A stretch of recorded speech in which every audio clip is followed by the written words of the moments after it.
Hello guys, this is your friend and we are back with a new fanfic. Which is what if Naruto fell in love with Ino and build harem with Ino, Kurotsuchi and Haku, part 4. And if you enjoy this fanfic then please press the like button and subscribe to my channel for more fanfic like this and comment for next part. And now let's start the fanfic. The fox didn't even go through hand seals and formed up a massive wall of earth and sent it rolling towards the invading force, crushing and smashing everything in its path. From their other flank, Fujiko was slicing and dicing through her targets with the utmost grace in her movements. She channeled massive amounts of lightning chakra into her hands and tails and was rushing through entire platoons without prejudice. Streets became bloodbaths and alleys became graves. With Kurotsuchi, the girl jumped back and dodged another attack from her father and sent a punch to his jaw. He doubled back but continued his attack. One of the Iwa shinobi came out from behind and sped through familiar hand seals. Bakuten. Bakahatsu Iki no Jutsu. The Iwa shinobi took a breath and shot out highly explosive chakra particles. Kurotsuchi quickly formed earth clones and grabbed the remaining shinobi in the competitor's box, and jumped over the side of the railing and took defensive positions against the invading armies. They had no choice in the matter and had to defend themselves against Kiri, Suna and Konoha shinobi, but they didn't aim for kill hits for anyone. They didn't want to kill anyone. It took a moment, but Kurotsuchi had realized where she had taken the group to. Her eyes widened when she felt the earth rumble beneath her. There was a group of Konoha shinobi stuck underneath a boulder. She turned to her group and motioned for them to assist Naruto in any way possible. She ran up to the Konoha shinobi and focused chakra into her arms and pushed the boulder off the trapped Konoha shinobi. They all looked at Kurotsuchi with hate. Kill her. One of them shouted. It's her fault that this is happening. Wait. Just hold on a moment. Kurotsuchi held up her hands in defense. I just saved you. And this is the thanks I get. The Konoha shinobi shrunk when they felt the killer intent roll off of Kuro. She shook her head and took off for her team. They had one mission in mind, and it was to hold off the invasion either by force or by words. She did some thinking and all of this was just so wrong. Everything seemed set up to weaken not only Konoha, but weaken all 5 great nations. She thought about it and thought about who it would help. Her eyes widened and she looked up to the cage box and gasped. The Otokage, that's who it would help. Just before she could do more, her kitsune dropped from nowhere and pulled out her swords with each tail. Seiko turned into her human form and gave a small smile at Kuro before charging through at a group of Oto shinobi. Kuro did a quick look around and found that Oto shinobi were stabbing Kumo and Iwa shinobi in the backs. She looked to see the same Konoha shinobi about to get annihilated by her own people. She shook off the shock and charged to protect the Konoha shinobi. She got in between the 2 factions. Stop this! Kuro shouted. Stop this! We are weakening each other just so Oto could rise up. Look around you. The Iwa shinobi stopped and indeed looked around. But the Oto shinobi noticed the idle Iwa shinobi and started tearing through them and turned their attention on the Konoha shinobi behind Kurotsuchi. They had scowls on their eyes, since they wore full face masks that only left their eyes to be seen. The Oto shinobi walked around the Konoha shinobi and Kuro. It seems that the little Iwa bitch is smart. Too bad we'll kill you. The lead Oto Junin sighed. I would have loved to make you my personal whore. Kurotsuchi backed up. Soon enough the Konoha ninja thought that it was time to pay her back and stood up to defend her. The Junin looked at her and gave her a nod. The Konoha shinobi charged forward and engaged the Oto ninja in taijutsu, leaving 3 stragglers. They turned their attention to Kurotsuchi, not even caring about the skills she has. With Naruto. Duck. Naruto shouted and pulled Yagura and Gaara down to the ground. Gaara, send your sand out and bash them through the wall. Yagura, send out your water to drench Yugito so if she uses her lightning, she'll get electrocuted. Got it. Yagura replied and sped through hand seals and sent out the water blast. The attack connected and sent Yugito into the wall behind her with so much force, it started cracking. Gaara sent out a blast of sand and it bashed Rushi through the wall. Rushi suddenly grew another tail and sent a giant blast of blue flames. When Rushi recuperated from releasing the blast of blue flames, two Kiri Chunin charged for him. He sent out his tails and wrapped them around the Chunin's throats and tore them open with the bone plates sticking out of his tail. Rushi jumped and punched a Konoha Chunin in the jaw, killing him instantly. He turned his attention to three Suna Chunin charging in. Rushi sped through hand seals and sent a large wave of lava, which quickly burned and melted them. Another explosion went off and part of the arena wall collapsed. Rushi held his ground. More shinobi charged for him, but he ended them all the same. Yugito pushed herself up out of the collapsed wall section with her Jinchuriki strength. In the cover of smoke and dust, Rushi and Yugito charged through the village to escape the other three. With the cage, Zabuza jumped up and slashed down for the ridiculously fast rakeage. When he landed, he had to quickly evade and dodge Unoki's dust release attacks. The cage came around with a blast of gold dust. He spun around and forced the wave of gold onto Unoki, but the old man vaporized the attack and opened up for Orochimaru to attack with the Kusanagi no Tsurugi. Hiruzen pushed Zabuza away and sped through hand seals. He hurled a few shuriken, but much to Orochimaru's mirth, the shuriken multiplied to numbers well into the hundreds. The three kage on the invading side evaded and jumped around, dodging shuriken and shuriken bunshin. Orochimaru came back around and sent a bundle of snakes. From those snakes he brought to life a snake clone and jumped behind the cage on his side. He was about to slam his hands on the floor, but Jiraiya came to save the day and rammed a Rasengan in his former friend's chest. The snake man shed the former skin and called upon the Sound Five. Jiraiya jumped back with the Hokage, Mizukage and Kazekage. The Sound Five also happened to have cursed seals on their bodies. They channeled the tainted power and entered second stage. With the Jinchuriki, Rasenbakuden, Naruto rammed an explosive Rasengan into the chest of an Odo shinobi. It took a while for Naruto to realize it, but Odo shinobi were pouring into the village and picking off their allies one by one while Kumo and Iwa were fighting the Konoha, Kiri and Suna forces by themselves. Naruto grabbed a group of Odo shinobi off of a team of Kumo ninja, and rammed exploding Rasengan into their throats. Haijutsu. Banano no Kuchiyos no Jutsu. Naruto slammed his hands down and a series of large explosions took place. Fighting stopped to see what was happening. Once the white smoke cleared, it came to reveal foxes, toads and eagles, dressed out for combat. The foxes were in their human forms with katanas and spears wielded. The toads were the larger-sized summons with large blades to accentuate their size, and the eagles had extra armored talons for mass mutilation. Go for the ones with the sound Hitai 8. The summons charged out immediately and started rampaging through the village with swords, claws and spears. The shinobi had no idea what had just happened. Iwa and Kumo shinobi were confused and looked amongst their ranks to see Odo shinobi killing off their own comrades instead of aiding them. This immediately angered the Iwa and Kumo shinobi. Naruto smiled to himself and took off into the forest after the two unstable Jinchuriki. With kurotsuchi, Kurotsuchi tore her kunai from the Odo Junin's skull and kicked his dead body away. The Konoha shinobi that she protected were alive and well. They walked up to her and bowed in respect and took off to help repel the Odo invasion. Kurotsuchi left the bloody arena and walked out onto the streets to find countless bodies of allies and enemies alike. Smoke rose in the distance and buildings were collapsing. She walked out onto the street with a katana wielded. She looked left and right for any sign of the Odo traitors.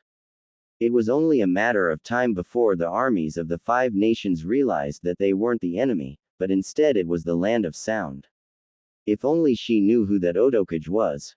She dashed across the street and jumped over some rubble and found a small skirmish between some ambushed Kumo and Konoha Chunins. They were terrified and seemed to have figured out that Odo betrayed them a little too late. They were pinned down by massive amounts of kunai and shuriken fire. Kurotsuchi slid down to them with her Seiko somehow right next to her. Kuro's face faltered when she realized that Seiko wasn't there with her when the Odo shinobi attacked. Kurotsuchi-sama, the fox said with a simple tone. She reached into her armor and drew out 5 swords and wielded each one with perfection. Follow my lead and we will beat the traitors back. Kurotsuchi raised an eyebrow but complied anyway. The two got up from the rubble and barrel rolled forward and landed next to the Kumo and Konoha shinobi, scaring them all.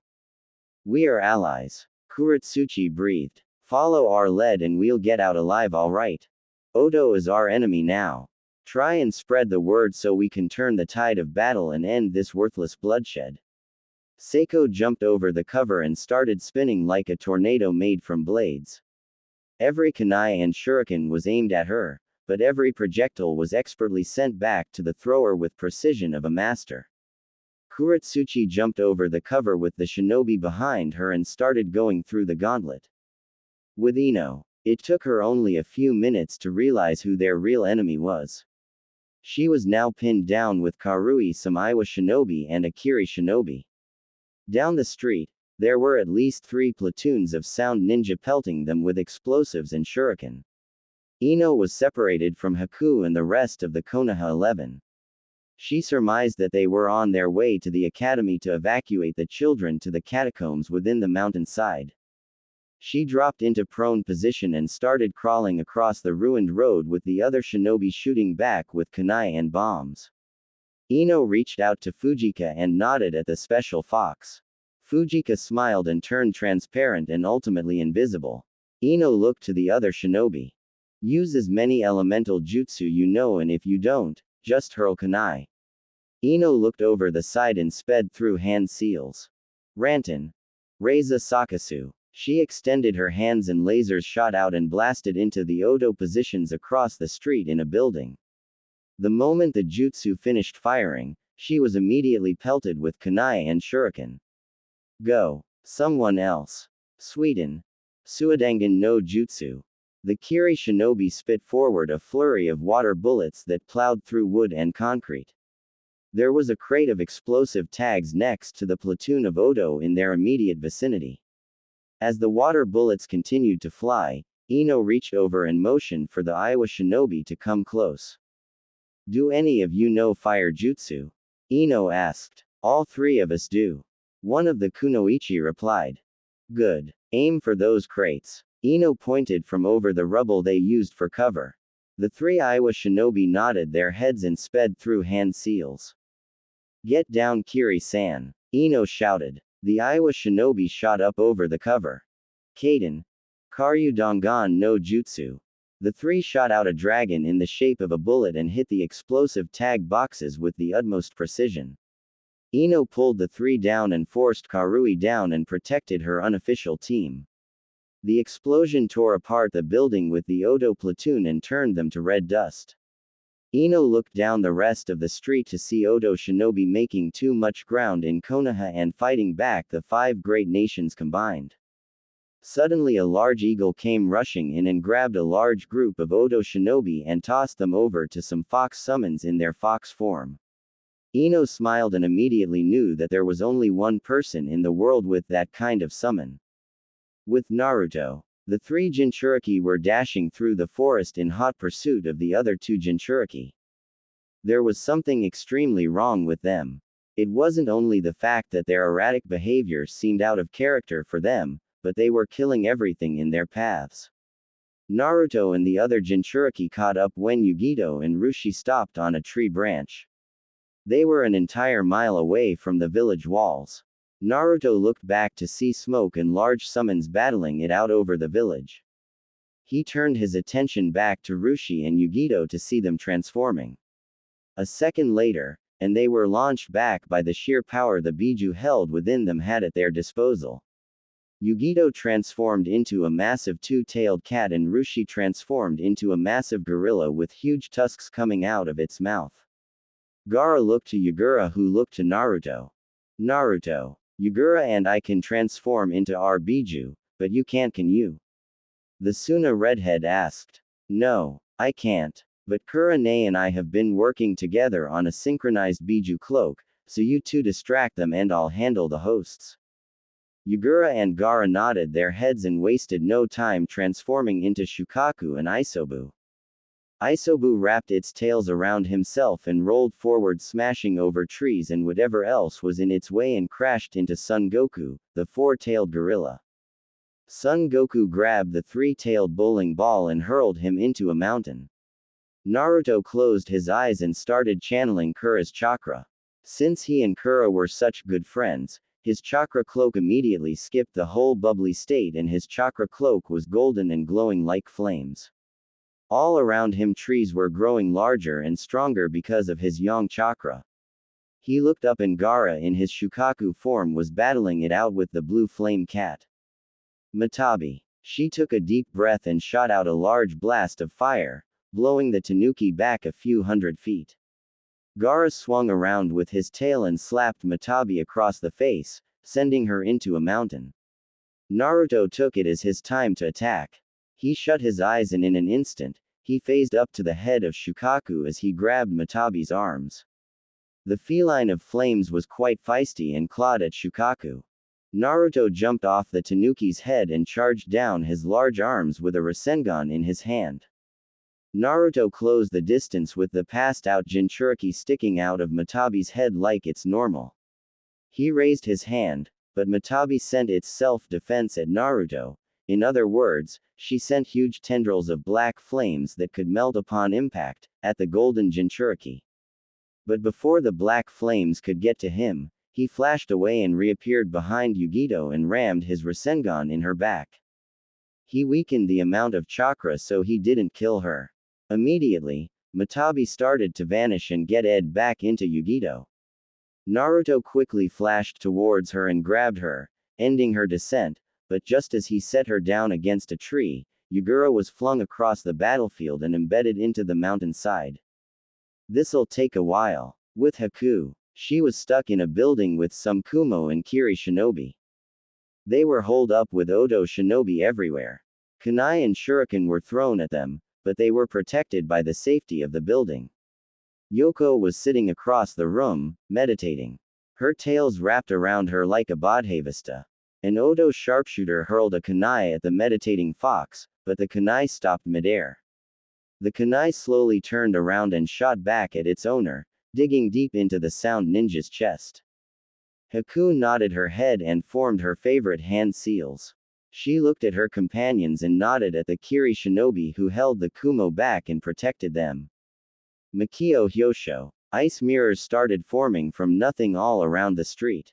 The sound shinobi were confused, but continued their assault of hurling kunai into the building. Little did they know a thick mist was coming in. Once the fog settled, Haku went in for the main course. She zoomed in between each mirror, while sending Senbon hailstorms into each target, while inside the building the kunai that were thrown in were waiting patiently for the mirrors and mist to depart. After turning a good amount of the shinobi trapped in her ice mirrors into porcupines, she released her jutsu and appeared back in the building.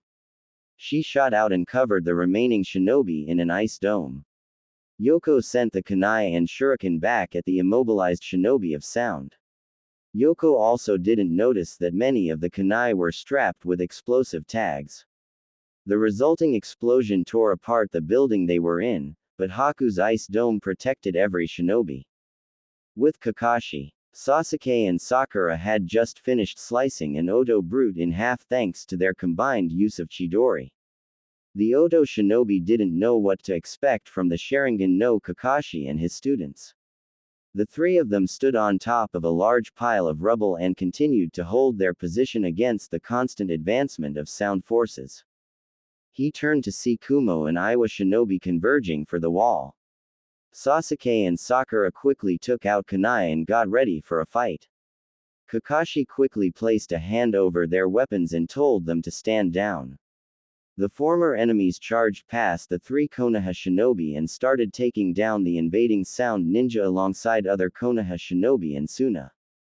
Kakashi sighed and knew that the battle was coming to an end soon. Faster than what he'd imagined, but if he had to put a finger on it, he'd have to thank Naruto for the mass summoning of all of his summoning contracts. Even now, there were eagles patrolling the skies. The streets were getting cleaned by legions of foxes and toads, fighting Odo shinobi only. With the cage, Orochimaru sent a snake-imbued punch at Jiraiya, but it was blocked and redirected using Senjutsu-less frog kumite. Jiraiya sidestepped a bone attack from the white-haired sound ninja and sent a Rasengan that drilled clean through the shinobi's chest and out his back. Hiruzen swung around with Enma the Monkey King and sent the sound ninja flying into the wall of the building. Once his staff was out of the way, the third Raikage charged forward with 2 fingers retracted. The cage once again shot up a wall of gold dust, which slowed the Raikage down, giving Zabuza the perfect attack. The Mizukage swung out for the old Raikage, but his sword was bounced back by the Raikage's powerful lightning armor. Zabuza backflipped when Unoki formed familiar hand seals. Jinten. Genkei Hakuri no Jutsu. A cylindrical object formed in his hands. The cylinder shot out and disintegrated a part of Zabuza's sword. Zabuza growled slightly and tossed his Zanbato over to a Mizu Bunshin. He sped through some hand seals. Sweden. Suidangan no Jutsu. Zabuza shot off a barrage of water bullets at the floating Tsuchikage. He really didn't expect him to get hit, but it broke the formation of the Raikage and Orochimaru. Zabuza looked at Hiruzen and the cage. They immediately got the message and broke formation. They concentrated on Unoki and forced him towards Zabuza. The floating old man had no idea what was coming. With Karui, the red-headed Kumo shinobi was aided by her cousin Omoi and a few Kiri and Suna shinobi. As of now, the group was charging through the streets to see that most of the section of the village that they were in was infested with Odo shinobi. Karui got separated from Akatsuchi and a group of Konoha shinobi when a building collapsed, sealing off the street. Break! The girl shouted and charged over into an empty dead-end alleyway, and the rest of the group jumped over to the opposite side. Kunai fitted with explosive kunai flew out into the street and started putting everything in smoke. She got nervous and grabbed her cousin and a Kiri shinobi and started running up the wall. Kunai continued to fly back and forth between the defenders and attackers. The Odo ninja kept their concentration on the street and paid no attention to Karui and Omoi moving in for a flanking attack. Long-range jutsu, she screamed. Raiden. Reiko Shindo no Jutsu.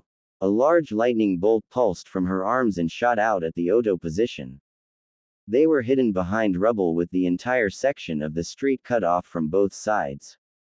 There was at least 3 platoons of 20 situated in the little forward operating base in the village. In one of the ruined buildings there was a large radio set up and shinobi field officers working on it. Karui was surprised. Most of that equipment was from Kumo or Iwa. Raiden. Raryu no Jutsu. Sweden. Suidangan no Jutsu. All 3 attacks shot out at the same time and struck the front of the little base and tore it apart. Karui motioned through the smoke at the Suna and Kiri shinobi still pinned in the street corner, and they popped out of cover and charged for the Oto shinobi still dazed from the tri-attacks. The shinobi ran forward and picked swords up off the ground from their dead comrades and former enemies of Kumo and Iwa. Karui and Omoi jumped off the building and drew out their swords and slashed down onto the unsuspecting shinobi. She and Omoi barrel rolled with perfect synchronization and slashed off the legs of 3 Odo Junin in wide slashes. They shot to their feet and started taking down shinobi after shinobi with little care. Karui suddenly got her sword stuck in the skull of an enemy shinobi and left it to rely on kunai. The great thing about her kunai was that they were custom-made like trench knives. Her knuckles were protected with spikes that were perfect for close-range combat. An Odo Chunin came to close and Karui rammed her right fist into his face, mauling off a great deal of skin. She ripped her fist from his face and sent a drop kick into his chest, sending him into another Chunin. She turned and engaged in a few taijutsu bouts with an Odo shinobi and had a grand finish with stabbing the shinobi full of electricity and puncture wounds. She jumped over to the side and went back to back with Omoi. The two of them with their weapons held steady. Within a few moments, they took to position and successfully eradicated the Odo force in the section. She and Omoi broke down the defenses of the building holding the rest of the sound force. Apparently, they had the place locked down with seals and other types of powerful locking jutsu. The two Kumo shinobi jumped in with deflecting kunai that were launched from traps placed on the walls and ceiling. Omoi came around with his sword and slashed up and cut some of the trap seals in half. He spun down onto his knee and threw his sword like a kunai and pierced one of the sound communication ninja. He looked over to his cousin and nodded. It was time to get hacking. With Ino. After a few minutes of dashing in between streets and alleyways, she was able to get up a large group of 30-some, kunoichi and shinobi. She was even able to find the other members of her team. She found Shikamaru binding a large group of sound shinobi while Choji came around and smashed them with his human bullet technique. The two male members of the team were accompanied with 10 shinobi from Konoha and Kumo. As of now, the entire group was street sweeping and had succeeded so far in getting rid of Odo. Ino jumped up and rammed a water blade into a shinobi's face and spun around on her knee with a kunai drawn out and rammed it into another's knee. She sent her foot up and kicked the shinobi in his groin. The man doubled over with tears pouring from his eyes. Ino kicked his body off of hers and drew out a handful of shuriken and hurled them at the building group of Odo shinobi. Scatter. Ino quickly sped through hand seals while the group spread out and jumped onto rooftops. Rantan. Reiza Sakasu. The lasers spit forward and slashed and weaved through the Odo force in front of them. To her left, some Konoha and Kumo shinobi sent fire jutsu, and on her right, the rest shot off earth and lightning jutsu, while the Odo shinobi sent vibrations and wind jutsu down the street at them. Some shinobi on her side were hit immediately while some were mortally wounded. Ino sidestepped and dodged a vertical wind blade attack from a sound shinobi 10 yards away from her. The blonde jumped up and sent a flurry of water bullets that smashed and impacted each shinobi in painful ways and sent their body parts flying in different directions. The blonde then sped through another set of jutsu and a large and well-defined water blade grew in her hand. Another blast of with shot for her, but she smiled. She slashed down on the attack and split the jutsu in half, dispersing the attack's intended damage. Charge. Ino screamed over the explosions and jutsus being hurled back and forth. Every shinobi and kunoichi drew their swords, knives and whatever weapons they had on themselves at the moment. The Oto ninja shook their heads and charged towards them as well. Once they clashed, many Konoha and Kumo shinobi were killed on the first clash. Ino ducked when the lead Odo shinobi made for her gut with a slash.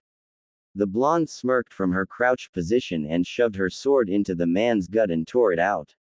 She swung around and slashed through a sword and cleanly cut someone's arm off. From behind the Odo shinobi, she could see Fujika's invisible form making its way towards the backside of the Odo formation. The blonde smiled to Shika and pulled everyone back. The sound ninjas were laughing, thinking that the defenders had retreated, but one by one they were ripped to shreds. Their clothes mangled, their skin peeled off and their bones chewed clean of the marrow.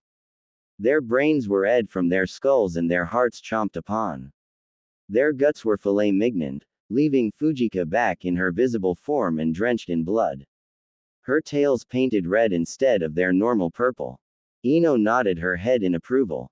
Fujika raised a finger and whistled out for something, and suddenly, from the alleys at least 50 more allied shinobi showed up. Ino smiled brightly and got the newcomers up to speed with her plan and what has been going on since the invasion. With Kurotsuchi and Haku, Yugen Nami no Jutsu. Kurotsuchi spit forth a large wave of lava that washed upon the platoon of Odo shinobi that pinned her group down.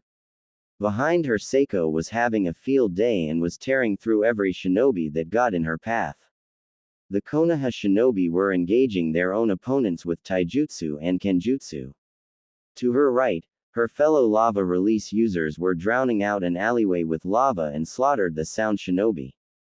But it didn't last long. The sound ninja in the area had gained a large reinforcement boost, and now instead of just 5 platoons to deal with, she had 20 platoons surrounding her or fighting her. Suddenly 3 large domes made from mirrors rose with thick mist building up in the center of each dome. The domes were connected by halls, made from the same ice mirrors. The domes surrounded 3 platoons each, terrifying the Oto shinobi. One of the mirrors grew a figure. Kuro-chan. Haku's voice sounded. Get your long-range jutsu ready and fire them over the halls that I made and defend the mirrors. If they break, then it's over. Haku disappeared. Kurotsuchi looked into one of the domes and was awash in enemy blood. During the time that Kurotsuchi got to know Haku, she knew that the girl didn't like killing, but for some reason, it seemed Haku was doing this out of choice. After getting pitted in a situation like this, must do things to people that shows what you truly are. Kurotsuchi shook those thoughts for another time and stretched her arms. She sped through hand seals and looked to see Seiko with the 5 elements building up at the tips of her tails while she sat in a meditative stance. Yoko suddenly jumped in and sat in a meditative stance and formed up a large shield of Senjutsu chakra. Attack! Kurotsuchi and her team shot out large waves of lava, fire, water, earth, lightning and wind up and over the ice domes.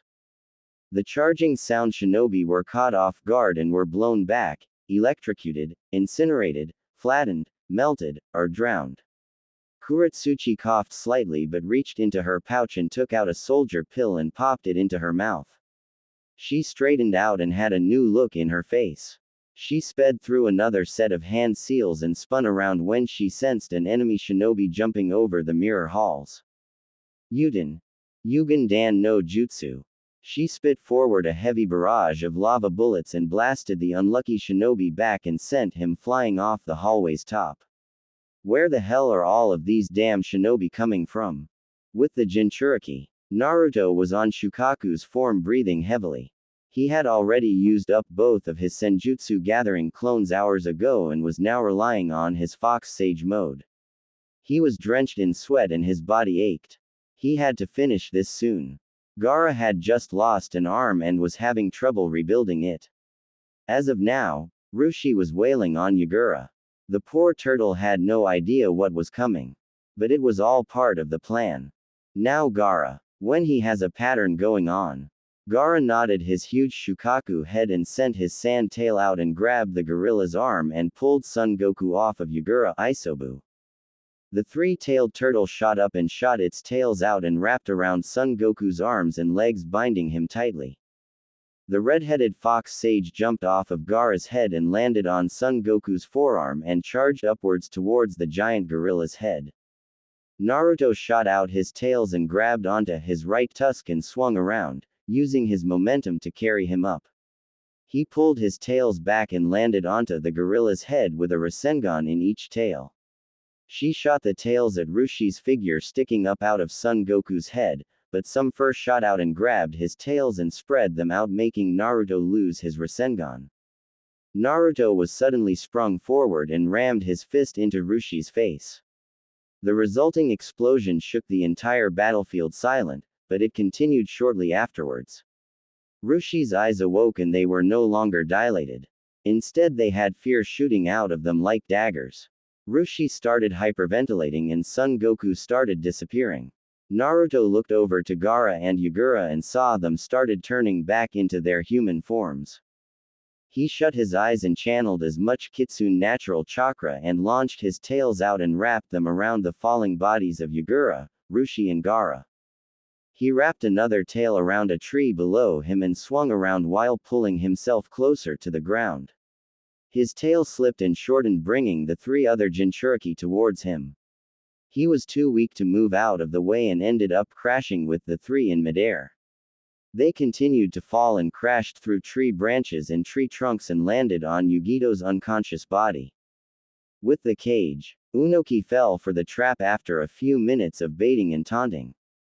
Zabuza now had him in a ball of water, and around them Enma the Monkey King had formed a cage around the 2, protecting them from any attacks from the 3 cage in front of them. Unoki couldn't move and could barely breathe. Something interesting about the water prison that Zabuza had caught the Tsuchikage in, he was constantly ing the chakra from the old man. A massive surge of chakra shook the village again, collapsing another part of the arena, and once again stopping the fight. Everywhere eagles were dispelling, and Orochimaru took a look around the village and came to realize that his invasion was defeated. His plan was originally to invade and hitchhike on the backs of Iwa and Kumo by manipulating their cage, and kill them along the way and blame it on Konoha, Suna and Kiri. All the while, the snake Sanin would bring forth his dream of destroying Konoha and killing everyone inside. He took a quick moment to contemplate his decisions and came up with a simple conclusion, since all of his forces were fleeing the village. Orochimaru drew out the Kusanagi once again and shoved it through the third Raikage's thunderbolt scar on his chest through his backside.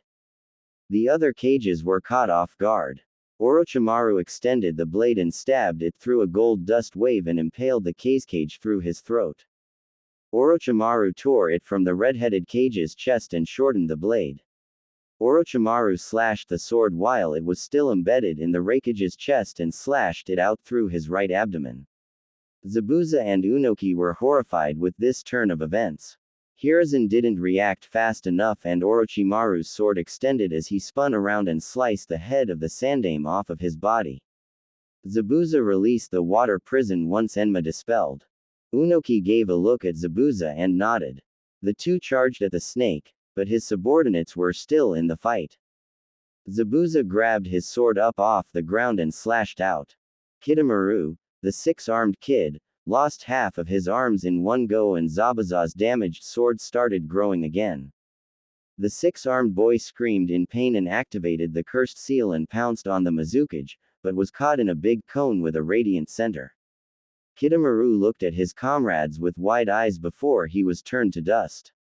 By the time the jutsu finished, which was faster than a second, Orochimaru was already gone with the Sound 5, now Sound 4, still there to fight the two cage left. Zabuza held up the somewhat rebuilt Kubikiribocho and narrowed his eyes at the Sound Shinobi. Unoki sped through hand seals and formed a three-dimensional cube with a radiant center. But the Sound 4 ditched before they could do any more damage. Zabuza dropped his sword and fell to his knees. Unoki floated down and glared aimlessly at the sky. Zabuza gasped for air and started wondering if he really was cage material. After getting experience firsthand on how they fight, and he had to say, it wasn't a pleasant experience. He thought about what Naruto and Haku would do. Unoki was sitting against the wall as the sounds of battle came to a climax and the combat started getting less and less apparent. He couldn't believe that he and the Raikage fell for such a trick. Hundreds of their shinobi and innocent civilians were killed for nothing today. Unoki was never one to feel sorry for anyone or anything since he always turned them into dust if he did, but this was something different. From his view at the top of the only section of the arena still standing, much to his surprise, he could see his lovable, yet annoying as hell, granddaughter fighting alongside the daughter of the Mizukage and the blonde-haired girlfriend of the son of the Yellow Flash. He looked to other parts of the village and saw earth, sand, mist, cloud and leaf Hittite fighting alongside each other against a common enemy and fought with the greatest synchronization with one another. He smirked to himself and actually contemplated the thought of a combined shinobi world. He smiled even brighter when he thought about who would have to bring it out. Even though that boy had no idea what was coming, Unoki believed that he could push that boy in the right direction even if he couldn't do it himself. It was going to take some planning, but he believed that he could do it. He looked over to the Mizukage to see him passed out completely and deep in sleep. Zabuza was snoring. The old geezer shook his head and laid his head against the wall behind him and shut his eyes. Peace and serenity. But then Unoki felt a deep need to stand up and move, so he did, but once he did, his back problems finally made itself known. Crack. With Kurotsuchi, Haku and Ino, the three girls met up with their Kitsune guardians and were right now tearing through Oto Shinobi like no tomorrow. Kurotsuchi just finished lodging her fist into a Junin's face and Seiko finished off with her crazy buzz saw-like sword attacks. Once the Junin was finished off, the Oto shinobi surrendered.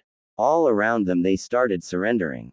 But then the loud crack was heard, and it was followed shortly afterwards with a scream of pain. Kurotsuchi started giggling up a storm when she heard it. Ready to give up your position, old man? Kurotsuchi called out in a playful tone. Shut up, Kurotsuchi. The reply echoed throughout the battlefield, leaving many Iowa shinobi to sweat drop. Unoki and Zabuza sat at the Hokage's office with a large panel of Junins from all 5 villages, and they were going over Chunin promotions and a special plan to solidify an alliance with Konoha. Already there was a stunning amount of Chunin promotions for all villages. Zabuza promoted his daughter and Unoki promoted his granddaughter, despite her need from maturity. After a few hours of discussing the promotions and the way the reconstruction was going, Unoki dismissed himself and took a float through the skyline of the formerly ruined village. After the entire battle was won, the shinobi banded together to help rebuild Konoha. As of now, many of the collapsed and ruined structures of the village were rebuilt or on their way to being perfectly rebuilt. Unoki smiled at the way his people were warming up to former enemies. He could already see inter-village relationships forming between the shinobi. But for most it was a time of mourning, since almost 1,000 shinobi altogether, not including sound, were killed for nothing. Naruto, Yugura and Gaara were passed out from their battle with Yugito and Rushi, both of whom are passed out as well. All 5 Jinchuriki were in the same room resting together, since every hospital room already had about 20 patients in each room. Unoki was amazed at how much space those rooms could hold.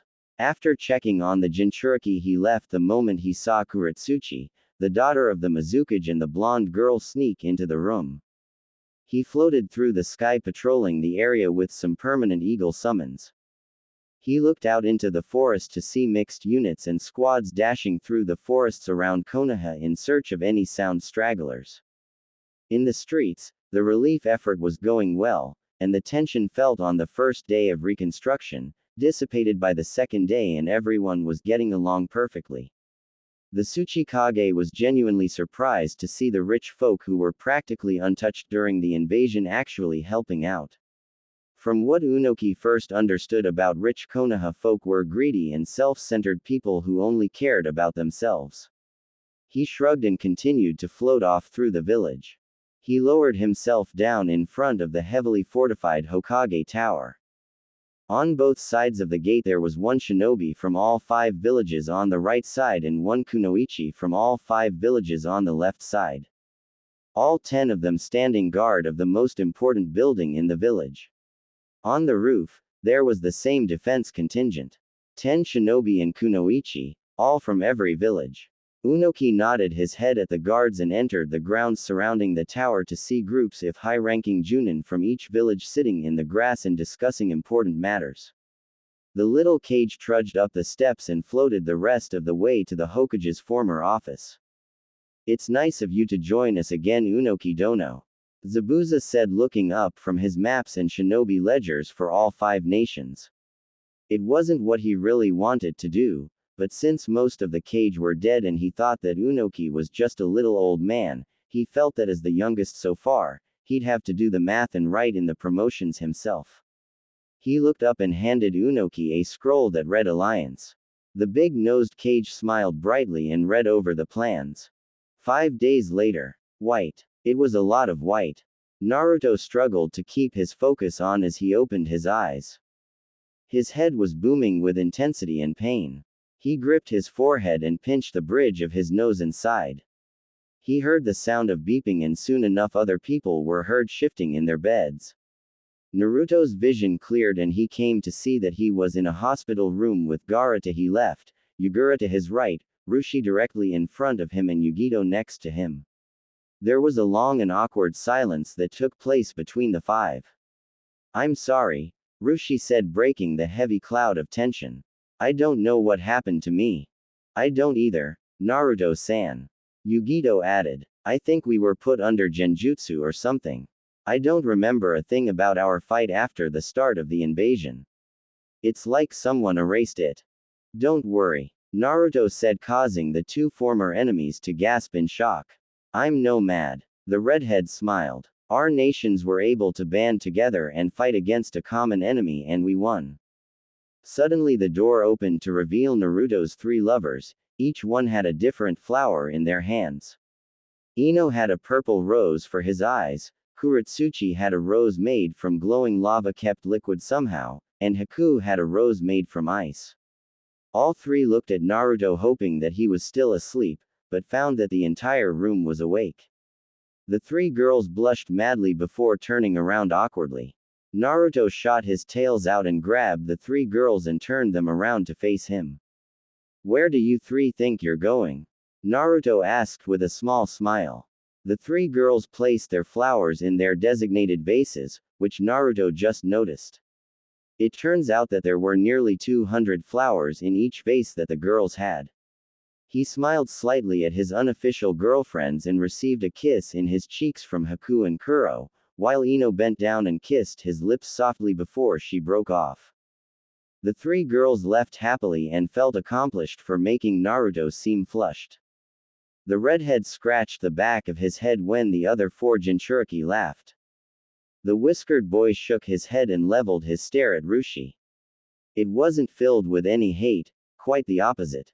In reality, Naruto was examining the boy and looked at his features and realized what he really looked like for the first time. The pony-tailed redhead had a large Hittite that was formed like a mask helmet of sorts with two rings hanging off the side of the outcroppings of the large headdress like Hittite. Rushi was muscular for his short stature. Naruto looked over to Yugito and gawked at how beautiful she actually was, since every time the redhead got close to the blonde, she was always trying to kill him. But now that the fighting was over, Naruto smiled at being able to see people for who they really were instead of having to be stuck on first impressions. Because if that was the case, then Naruto would have called her a crazy cat lady. Naruto was going to leave the hating to Kiba, since the Inuzuka hates cats. Friends? Naruto asked, sending out a tail to both Rushi and Yugito, surprising the two foreign shinobi. The two Jinchuriki looked in surprise and widened their eyes at the redhead. Rushi sighed and shook the tail like he would shake a hand. Yugito nodded and did the same. Naruto in turn smiled at them and took his tails back. He laid his head down onto the pillow beneath him and stared at the ceiling with an empty expression. Naruto. A voice came out and interrupted the redhead's thoughts. Naruto looked up from his bed to see Zabuza. Naruto couldn't help but to smile when he realized that the man had the blue cage robes of Kurigakure. Naruto looked around and looked back to the Mizukage. Yes, Mizukage-sama, Naruto replied. Just call me Zabuza, the swordsman replied. Zabuza smiled at the redhead and coughed to get himself ready for the big news. There will be a promotion ceremony later tonight and also a funeral procession sometime this afternoon. I see. Wait, why are you here and not Hokage Gigi? Naruto asked. The redhead was surprised that his eyes hadn't shown him what happened yet. He wasn't even getting premonitions like he normally would. Zabuza looked around and saw that the five kids were waiting for the answer. They too were worried for their own respective cage. Zabuza sighed, knowing that there was no other choice but to tell them. Sandaime Hokage, Sandaime Raikage and Yondaime Kazekage, they're all dead. Zabuza said after heaving a big sigh. They were murdered by Orochimaru. The Otokage. What? Naruto and Gaara choked out. Yugito stayed silent and instead of talking, she cried. Naruto was enraged as was Gaara, but he knew that that wouldn't bring the old man back to life. Naruto took a deep breath and exhaled softly. His anger calming down slightly. The redhead looked back up to Zabuza but then came to a thought. So what are you doing here still? And I assume that the Tsuchikage is still here, Naruto said. Well, we are here at your council's request. They even wanted the former enemy Tsuchikage to help. Zabuza replied. There is too much to deal with, especially since 3 villages lost a cage in less than 30 seconds.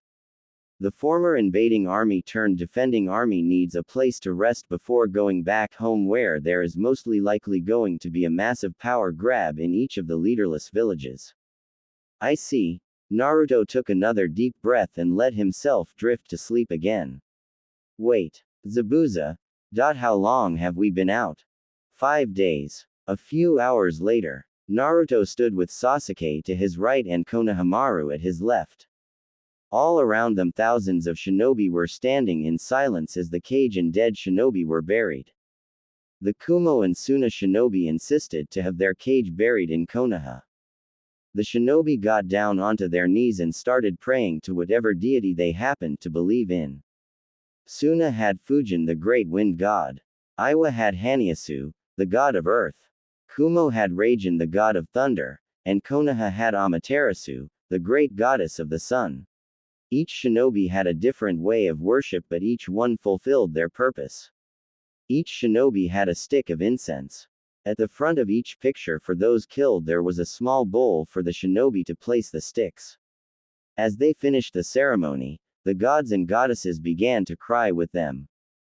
The rain poured from the sky like never before. Naruto stood in the middle of the road with an empty expression. The rain poured down upon his whiskered face, but the boy seemed to not have noticed and continued to look up to the sky. His face was without emotion, but tears were falling from his eyes at the same rate that the rain fell. All around him, his fellow villagers and shinobi gave him looks of pity and sympathy. A hand suddenly grabbed his and trailed his head down. He locked eyes with Ino's sky blue eyes. Her eyes were just as puffy as his, but he didn't seem to worry. His face still held no emotion, but Ino placed her hands on his cheeks and stood on her tippy toes and gently placed her lips upon his. Naruto shut his eyes and let the kiss deepen. Ino's tongue danced around with his shortly afterwards.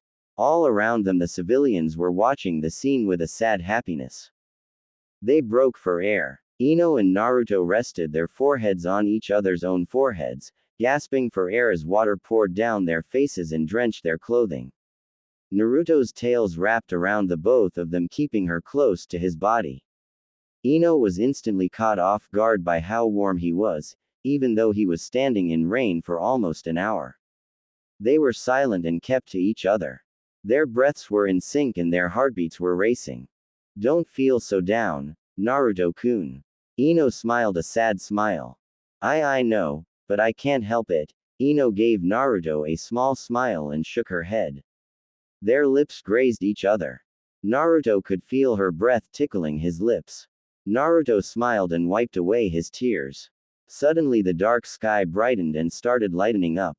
Sunlight peeked through the dark clouds and shined down upon the couple like a spotlight. From down the street Haku and Kurotsuchi were making their way towards the red-headed boy. Naruto and Ino broke, and soon enough, the two foreign girls wrapped their arms around Naruto's body. Ino shook her head and joined in the group hug. Throughout all of this Naruto was beet red. He looked around the street and saw men nodding their heads, while much of the female population wanted to kill Naruto. Harems weren't illegal, but they were frowned upon by the female populace of any village. Even though they weren't an actual official harem, they weren't even an official couple of four. The boy sighed and let the sun continue to spread, and soon enough the rest of the village was heated and bathed in the beautiful light of Amaterasu herself. The four broke from their embrace and started walking aimlessly together. They smiled brightly at each other despite the not-so-happy funeral that had happened not even an hour ago. Naruto and the girls shrugged and headed off to Ichiraku Ramen. Upon entering, Old Man Tuki had Ryo signs in his eyes as shinobi from all over the village were coming in and ordering ramen and more ramen. The entire place was packed. Naruto walked in and instantly all of the shinobi shot out of their seats and started cheering and clapping for the four kids. Naruto looked around with an awkward expression while the three girls basked in the glory. Naruto looked over to his three girls and shook his head with a deadpan expression. Naruto at first thought that they were cheering for the three girls, but then at least half of the shinobi started cheering for Naruto, specifically for stopping two Jinchuriki from rampaging. As Iwa and Kumo know from how using Jinchuriki as weapons would potentially cause faulty Jinchuriki, they were extremely impressed with the way Naruto handled it. In Naruto's name, free ramen. Tsuki called out happily even though he was really bumming out on a perfect economically smart choice of charging everyone. He sighed but knew that it was in the name of Shinobi and the hero of all the 5 nations. Come on, who could beat 2 Jinchuriki practically on their own? The redhead walked through to the counter. He smiled at Tsuki and Ayame. Hey old man. Naruto beamed. Get me 10 bowls of miso ramen. 3 of shrimp ramen, Ino said shortly afterwards. At first when Naruto took her to Ichiraku, Ino was amazed while at the same time disgusted with how Naruto ate that much, but when she had her first bowl, she couldn't hold back. She had one, after another, after another. Ino never felt so in love with any food in her life. So with little debate she started having a minimum 3 bowls every time she and Naruto came to the ramen stand. 2 miso beef ramen. Haku smiled. 2 hot and spicy beef ramen. Kurotsuchi said with a deep smile. She as a lava user knew what hot was, and the land of fire was known for its spicy food. She always wanted to try it and it just turned out, this was her chance. They 4 went looking for a table and instantly a group of shinobi from their 3 villages got up and bowed offering their seats. The 4 kids at first declined when they saw that the shinobi were still eating, but they insisted. A few minutes of waiting and the restaurant only got more packed. It was so packed that there were people sitting out in the street eating their food. Tsuki came finally pushed through the large group of shinobi and got to Naruto's table only to see Ino arm wrestling with Haku. Both girls were struggling to outdo each other while Kurotsuchi sat down on Naruto's lap with her arms wrapped around his neck. Naruto was beet red of course. The shinobi around them were screaming and shouting out for the one they wanted to win, but it seemed that they were going to be stalemated. Ramen's here, Tsuki shouted. Ino gaining the same addiction to ramen that Naruto had, that tends to happen if you hang out with the kid too much, and lost her concentration on the arm wrestle and Haku slapped the blonde's hand into the tabletop. The Kiri ninja present were cheering loudly while the Konoha shinobi groaned in defeat. Tsuki placed the bowls on the table. The beef miso on Haku's side, shrimp in front of Ino, who had taken Kurotsuchi's seat on Naruto's lap, and the hot and spicy beef in front of Kurotsuchi who pulled out a pair of chopsticks and held her arm out for an arm wrestle. Let's go. Kurotsuchi smiled. I'll go easy on you. You can't be that strong. Haku gasped. Soon enough the Iowa shinobi present joined with the Konoha shinobi and started cheering for Kurotsuchi. Haku had a tick mark and glared. Soon a shinobi joined up with the Kiri and started cheering for Haku. Kurotsuchi shrugged and started eating her ramen while Haku grabbed her hand and got ready for the wrestle. Naruto reached out and put his hands on their intertwined grasp. Ready? Naruto asked. Go. He shot his hands back and fed Ino her ramen while she fed him his. 10 minutes later, Haku was extremely surprised. She used as much strength as she had, but Kurotsuchi didn't even budge. Kurotsuchi had actually ordered 3 bowls of hot and spicy ramen bowls. The 2 girls were still going at it much to Haku's mirth and much to Kuro's happiness. The raven-haired girl smiled even deeper when she felt Haku start to struggle to keep her pressure on the wrestle. Kurotsuchi sent out one last surge and slammed Haku's hand into the table with no remorse. The table nearly flipped and Haku's untouched ramen flipped over and spilled onto the floor. Kurotsuchi was lucky since she ate fast. Kurotsuchi removed Haku's hand from her grasp and blew onto it as if cleaning it of dirt, slightly pissing Haku off. The snow mistress shot up to her feet and glared at the lava girl from Iowa. The 2 got face to face and started glaring daggers into each other. Haku grew a devious smile and leaned into Kurotsuchi's ear. I bet. Haku started. I bet I can please Naruto-kun better than you can. Bah, I doubt that, Kurotsuchi whispered back. In case you have forgotten, I am a lava release user. I can heat up any part of my body, that includes Haku's face went red. Naruto and Ino looked at the two with weird looks and shrugged. The entire shinobi populace present were confused while most of the male shinobi blushed deeply thinking that they were going to get a lesbian makeout scene. Kurotsuchi knew that they were hoping for one and wanted to screw with the men present. She pulled back and got extremely close to Haku's face. Haku caught on from the subtle wink from Kurotsuchi. Hell, every kunoichi present caught on but didn't say anything. Ino was fighting back a giggling fit, while Naruto looked at his three girls with a confused face. Ino suddenly got off and walked up to the two. The three girls pressed their lips on each other and started making out with each other. Naruto's eyes shot from his face and sprang back into his head. One by one, the male shinobi started collapsing from excessive blood loss from their noses. After a few moments of making out, the only people left still conscious were the kunoichi and Naruto. The redhead had two napkins with blood at the tips, rammed up his nose. He also pushed his hitai down over his eyes. He knew that one day when they could be together, he was going to see a lot of that, but he wasn't ready for it. Tsuki was even floored. Naruto-kun, the three girls cooed into his ears. Naruto shuddered from how their breath felt on his ears. The three girls leaned closer than what they should have, on purpose have you, and brushed their lips in his ears and cheeks. Naruto's skin heated up. He kept his hands on his hitai to keep from looking at them. Already blood was oozing from his napkin-blocked nose. The boy sighed mentally hoping to not go back to the hospital for excessive blood loss. The other kunoichi giggled at how Naruto looked and picked up as many of their male comrades up off of the floor and dragged them from the store. Naruto still kept his hitai on, but instead of using his hands to keep it on, his tails were wrapped around his head and now his ears. As much as he wanted to look and hear, he didn't want to. Uzumaki Namikaze-san, Kurotsuchi-san, Yamanaka-san, Momochi-san. An Anbu called out from the entrance of the store. Your presence is required at the Hokage Tower. The Anbu then popped into a puff of smoke. Naruto sighed and grabbed his three girls and wrapped his tails around each of them and hopped through the buildings and landed on the Hokage Tower rooftop in less than 20 minutes. We're here, Naruto called out. He used one of his tails to lift up his hitai. All around him were his friends in the Konoha 11 and the other genin that made it to the finals. He smiled at Omoi and Karui and smiled even brighter when he saw his two closest friends, Sakura and Sasuke, standing there. Naruto took a deep breath and headed up to the front of the large group of gathered genin.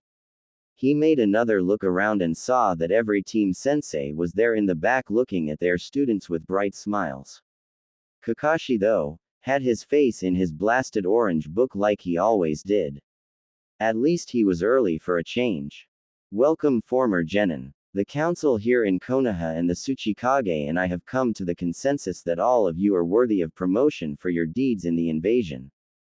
Sabaku no Tamari. Naruto drowned them out for the time being and looked around as his closest friends were getting promoted around him. He smiled even brighter when Sasuke and Sakura were promoted to Tokubetsu Junin. People gasped and other people just gawked at that. It seems that Team 7 wasn't getting promoted to just Chunin. Naruto caught on immediately when Zabuza gave him and his teammates a quick nod and a small smile. The redhead turned his head back to look at his sensei, but Kakashi gave him a small smile and motioned for him to turn his head back to face the Mizukage. He smirked when his three girls got high Chunin, and after a few minutes of waiting Naruto realized that he wasn't called. It was silent for the longest time. Uzumaki Namikaze Naruto. Step forward. Zabuza and Unoki said at the same time. The redhead shivered slightly but complied. He took a deep breath and knelt in front of the two. His breaths were heavy with excitement. He couldn't wait for what was to come. You are hereby promoted as. Zabuza paused for dramatic effect. He raised an eyebrow and continued to look at the new Chunin and two Tokubetsu Junin. Haku's eyebrow was ticking in annoyance. Full-fledged Junin of Konohagakure. Silence. Naruto was silent and frozen like a statue. The redhead boy was surprised. No, surprised in an understatement. He was overwhelmed. His mother fainted and Kura was flabbergasted. Sasuke started choking on his spit and Sakura was smiling brightly for her Nisan. It was deadly silent for nearly 30 minutes. Unoki and Zabuza were worried that they broke the poor boy, but then there was a small collection of clapping. Then Ino and Kurotsuchi, being the two more vociferous of the three lovers, they started screaming out his name and cheering for Naruto. This instantly snapped him from his frozen state and soon enough everyone was on top of him, hugging him and giving him noogies. They all got off of him and started clapping him on the back. The poor boy was crying and hyperventilating. His face was red with excitement. He shivered heavily and removed his maroon haori and zipped on his Junin flak jacket. People gasped at the sight of an elite Junin-ranked Naruto. He sniffled and slipped his hands through the haori sleeves and fixed his coat. He coughed and fixed his orange hitai and stood tall. To everyone, he looked like a red-headed Minato, minus the obvious whisker marks, fox tails, etc. etc. So, who's up for a party? Later that night, it was a large party for the newly promoted. Naruto smiled at his friends present and thought back to the party he had just a year ago. He thought about just how far he had come and couldn't help but to smirk to himself, but then a thought came to him. Since they were Chunin and higher, they were legal to do all sorts of things, such as gamble, and drink. Naruto snapped at one of the servants in the compound. He whispered something in the man's ear. The servant nodded his head and took off with another group of waiters and charged into the kitchen. He smirked and called Sasuke and Sakura over to his table and to get his girls. Once the five made it to his table, they all leaned in for his plan. He whispered it all to them, relaying every action. All of them were smiling lad madmen and mad women. The music was blaring, but then it quieted down when the Chunin and Junin heard the sound of rolling barrels. The Chunin and Junin stopped their dancing and looked back to Naruto with beaming smiles. The redhead grabbed a cup and poured sake into the liquid holder. He took a deep breath of the alcoholic drink. He sighed out an exhale. He smiled at his guests and motioned for his guests to do the same. He raised his cup once everyone finished. I know we had a party like this last year, but I think it's necessary. Naruto raised a cup. To all of my friends and newest friends. Strive to be the best you can be. Work hard and go the extra mile. We are shinobi. Village doesn't matter. But what does is the will to do what's necessary for the greater good. Break the rules, as long as you save lives by doing so. Go and work harder, as long as you can still be there when the time comes. To our future. Naruto brought the glass to his mouth and downed the entire cup in less than a second. Wait, Lee! Tenten's screams shot out. Naruto threw the glass down and jumped off of the pedestal he was using. He charged down the dance floor and looked to see Lee wailing on someone with an unknown fighting stance. Lee obviously looked drunk. Naruto looked over to the glass he was holding and face faulted when he realized that poor old Lee only had a sip before going tipsy. Lee, it's me. Smack. Naruto was launched back into a table, completely tearing it apart. The redhead was surprised at Lee's audacity. Drunk or not, the spandex-wearing nightmare was going to get it. Naruto jumped out of the ruined table's remains and charged into the fight. He punched forward, but Lee dropped down and sent a leaf whirlwind and leg swiped the redhead. Naruto smashed into the ground. His eyes widened when Lee brought his leg up for an axe drop kick. Naruto quickly shut his eyes in preparation for the incoming attack. Get off of my brother! A drunk Sasuke screamed out in a battle cry-like fashion and tackled Lee. The bowl-cut bow kicked Sasuke away, only agitating his drunken rage. He charged forward, but Lee sent a heavy punch to Sasuke's left shoulder joint and spun around and sent another kick, connecting the hit with Sasuke's right ear, bursting the eardrum slightly. Sasuke fell to the ground in a painful heap. Soon enough, the rest of the dunk male shinobi charged in on Lee, getting a few hits in, but everyone was too drunk to actually try. Naruto jumped over the mosh pit but forgot who his enemies were. His drunk mind, Arkura and Kushina, were telling him that everyone was his enemy. The red-headed Junin formed 30 shadow clones imbued with Fox Senjutsu chakra and landed into the fray. He punched Lee so hard that the boy was launched in a barrel of sake, only aiding his drunken fighting style. Naruto's sage mode, though, was disrupted and he couldn't think straight. The redhead ducked under a punch and shot forth a few well-aimed shots and paralyzed Sasuke's right arm, temporarily of course.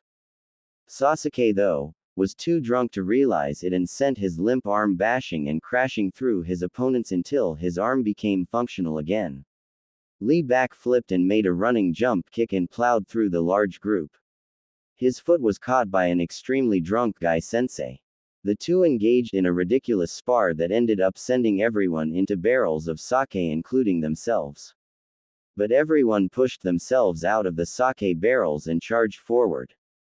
Naruto head-butted with Rushi. The two collided with such a force that the guys fighting and the two that head-butted were knocked out immediately. All male shinobi passed out, leaving the kunoichi with their own few barrels of sake. Sometime the next morning, Naruto groaned and gripped his head in pain. His temples were throbbing. He looked around and saw broken sake barrels everywhere. He looked over to the tables on the other side strewn with kunoichi in the most of situations. Ino, Haku and Kurotsuchi were asleep on each other, with Kurotsuchi's head in between Haku's, and Haku on top of Ino with her head in between her. The three girls were passed out asleep in the tabletop. Next to her, Sakura had her zipper undone to her shirt to reveal a developing rack. Kurenai, the Genjutsu mistress, was in the big arms of Asuma Sarutobi. Her clothes were undone slightly, revealing more rack than normal. Anko, somehow the crazy snakes, wait. Naruto took a moment to remember that she was dating Kakashi. Speaking of Kakashi, the poor guy was on top of a gazebo in the middle of the courtyard. Guy was floating in one of the rivers. The redhead looked to see Shikamaru passed out while leaning against the stage. Choji was asleep on the ground and basically everyone else was drunk dead. Naruto rubbed his eyes and headed back into the kitchen for a drink of water and to wash his face. His servants were snickering and cooking him breakfast. Naruto shook his head and joined them in making breakfast. After a few minutes of cooking and eating, he left to check up on his unconscious guests but raised an eyebrow when he saw the male shinobi back on the ground, but this time, blood was flowing from their noses. He looked up to see that Haku, Kurotsuchi and Ino's shirts were unzipped and unbuttoned. Naruto face faulted and fought back a nosebleed when he realized that they weren't wearing bras or undershirts. He face palmed and walked up to them and closed their shirts for them. They were confused and surprised, but they didn't mind. Suddenly Rushi walked up to them and noticed the three girls' state of attire. The poor slightly drunk Jinchuriki was immediately bombarded by fists and kicks. Naruto backed away slightly and headed into the armory to get some weapons. Once he returned, Rushi was unconscious with blood pouring from the many wounds on his face and arms and chest. Naruto sighed and called up some servants to bring the unconscious to the guest building to rest. There was a knock at the door and it came to reveal the Zabuza and Unoki. They sighed at the state of Naruto's compound. Streamers, cups, food, alcohol stains on the ground, empty bottles of sake, and then Zabuza saw his daughter's deep red face. Unoki laid eyes upon his granddaughter's disheveled hairdo. Sweeten, Jinten. Both cages got ready to annihilate the poor redhead. Naruto's eyes shot from his face and his hands sprang up to try and calm down the pissed-off cage. Naruto was sweating bullets. The two released their jutsu and narrowed their eyes at Naruto. Unoki motioned for Naruto to follow, but after a few feet the two cage stopped and motioned for the three girls to follow as well. At the Hokage Tower, they opened the door to reveal Jiraiya of the Sannin, or in other words Naruto's grandfather. Zabuza stood at the white-haired man's side with Unoki at his other. Jiraiya fixed his hair and motioned for another person to enter. He looked at his grandson and smiled brightly at him. He shook those thoughts away and got down to business. As being the only eligible person, he stepped up for temporary assignment as Lieutenant Hokage. Naruto, Ino, Jiraiya said, "Are you two aware of the CRA?" Naruto and Ino nodded their heads. The two already knew where this was going and they were quite happy with the turn of events. Though Haku and Kurotsuchi were confused. It was Kurotsuchi that voiced her thoughts. "What's the CRA?" Kurotsuchi asked. "It is the Clan Restoration Act." Jiraiya said. "If there is only one member of a clan left and that member happens to be a man, he can take as many wives as he pleases to restore his clan. The thing about Naruto is that he is the heir to 3 clans. The Namikaze, the Uzumaki and the Senju." Senju. Kurotsuchi gasped. "I thought it was just Namikaze and Uzumaki." "My son, Namikaze Minato, his mother." Jiraiya kept silent for a while. Even the two Kage were interested. No one knew Minato's parents other than his father. Not even Iwa and their nosy spy network. Konoha didn't even know. Minato didn't even know until he got Kushina pregnant. Naruto leaned into his seat and got his ear closer to Jiraiya. His mother was Senju Tsunade. Kurotsuchi and Haku were slack-jawed. Ino nearly fainted. "Why, you're the grandson of 2 Sanin." I think this will work out better than what we thought." Unoki said with his hand on his chin. "Naruto, your first mission as an elite Chunin is to lead a team of the most trustworthy Chunin you can think of and locate your grandmother and lead her home." Jiraiya said. "She is to become Hokage. We will explain more of the entire CRA deal when Tsunade is here." Naruto was about to protest but deigned against it and nodded his head. "Understood." There was a moment of silence. "Arrow Gigi." Naruto shunshined out of the office quickly enough to escape Jiraiya's needle Jizu. Back at the compound, many of the guests recuperated and woke up to breakfast in bed. But then there was a series of explosions that sounded off and Naruto appeared in 5 rooms. After waiting a few minutes in the compound, Naruto was met by Rushi, Yugito, Sasuke, Yagura, and Gaara. He nodded at the 5 and let them in on the mission parameters. At the southern gate, "I'll be back before you know it." Naruto smiled at his 3 girls. He leaned in and kissed each one softly, but passionately, causing each one to blush brightly. He turned to his team and charged out down the road with them right behind them. After nearly 13 hours of running, the Jinchuriki and Uchiha made a pit stop and rested in the forest for the night. They set up tents and they took out their food for the night. Yugito sat next to Rushi, Gaara sat next to him, Naruto sat next to Gaara, Sasuke sat next to Naruto and Yagura sat next to Sasuke. They all laid down on their sleeping mats and exchanged stories about their childhood and about how it wasn't so great. Naruto frowned about how all their lives, they were treated as nothing but weapons. It seemed that the most well-off of the 6 people present, Naruto, Sasuke and Gaara were the best. The next morning found the 6 shinobi charging through Nanbu-en, or in other words, southern flames. The entire province within Hai no Kuni was ruled by 3 lesser daimyos. On at the northernmost point of the province, the daimyo had cities and a large coast to himself and the people he protected. His armies were quite large, nearly 500,000 troops. Bordering the southeastern border, the central daimyo of Nanbu-en. He controlled much of the food and transported a lot of resources between Nanbu-en and the other provinces. The central daimyo had almost 300,000 troops under his control. And finally, to the southernmost side of Nanbu-en, was the last piece of territory. It was held by an extremely corrupt daimyo. He controlled the inward shipping and trade between Hai no Kuni and Cha no Kuni, land of tea. His army was a whopping size of almost 700,000 troops. At this current moment Naruto entered the southernmost territory and sped towards the capital of Kuroda-gai. It was home to almost 8 million people with a bustling and thriving trading economy base. The 6 shinobi stopped and went to eat some food at a restaurant. They ordered their food and waited for a while, but then a group of Konoha shinobi barged in. What are Iwa and Kumo shinobi doing here? The Konoha kid asked. Naruto narrowed his eyes. The Chunin probably was a Chunin a few months before Naruto and his generation got promoted. The kid Chunin was aided by another group of Chunin and a Junin commander. Naruto rose from his seat as did Sasuke. They both bowed at the Junin and quickly asked them to leave the restaurant. The foreign shinobi sat in awkward silence for a while, but then the Konoha shinobi returned. The one who called them out walked up to both Rushi and Yugito. I am deeply sorry if I disrespected you. The kid bowed at them and walked off awkwardly to join the rest of his team. What was that about? Rushi asked. They were with the Niju Shoutai, border patrol.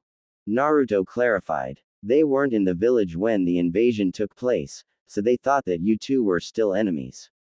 Suddenly marching was heard and clomping hooves were followed shortly afterwards. Naruto and his team headed out of the door to see what all the deal was. On the street was a samurai and Ashigaru patrol. At the front was a samurai in highly stylized armor and mask. He took out a scroll and began to read out a warning for terrorists and insurgents in the region crossing the border from Cha no Kuni and into Hai no Kuni. Excuse me, Samurai Senpai. Naruto called out from the restaurant while pointing to his Junin flak jacket. The samurai noticed who it was and bowed to Naruto out of respect. The rest of the patrol ended up bowing to him. Uzumaki Namikaze-san. I am honored to be in your presence. My name is Kurotomaru. Naruto tilted his head slightly, but was handed a bingo book. Naruto turned the pages and found his name. Name: Uzumaki Namikaze Naruto. Age: 13. Affiliation: Konohagakure no Sato. Rank: Junin. Skill level: Kage. Class: SSS. Info: proceed with caution. If possible, run. Do not engage. Do not engage. Appearance: last known attire: black high-collared shirt with metal plates and chainmail mesh with black shinobi pants and black shinobi boots. His hair is red and resembles Konoha's yellow flash. He also has 9 red fox tails and fox ears. Bounty: 213 billion ryo. Naruto sighed and smiled at his record in the bingo books. He shut it closed and tossed it back to the samurai. He looked up at Naruto with a bright smile and was helped to his feet. The two talked for a bit and the samurai filled Naruto in on the situation at hand.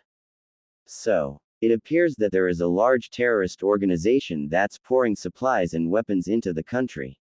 Me and the other officers in the army of the daimyo here feel that there is something really fishy going on here. What do you mean? Naruto asked. Every battle we have with these insurgents, it seems that they always have the upper hand. The samurai replied. They know every battle and every location that we're going to be at. The samurai growled. I've lost a lot of good men to those bastards. And the Niju Shoutai does nothing about it. Why not? Naruto narrowed his eyes. Boom. All heads turned to face the explosion. Naruto and his team knew what they were going to be doing for the time being. Kurotomaru started shouting orders to his men before turning his attention back to Naruto. They say that there's no information that leads to bases and such of the alleged terrorist cell. The samurai spat. Many people in this city have lost hope in the shinobi, for the most part. And the death of the Hokage hit us all hard. We are still holding processions for the deceased. Thank you for the information. Naruto said with a bow. The lead samurai Kurotomaru hopped onto his horse with his patrol and got ready to head off to the site of the explosion. But just as they began to leave, Naruto called out, "We will contact you later." What for? Kurotomaru asked as he stopped his horse. We're getting in on the investigation. 2 days later, Naruto and the team were in the middle of the forest training.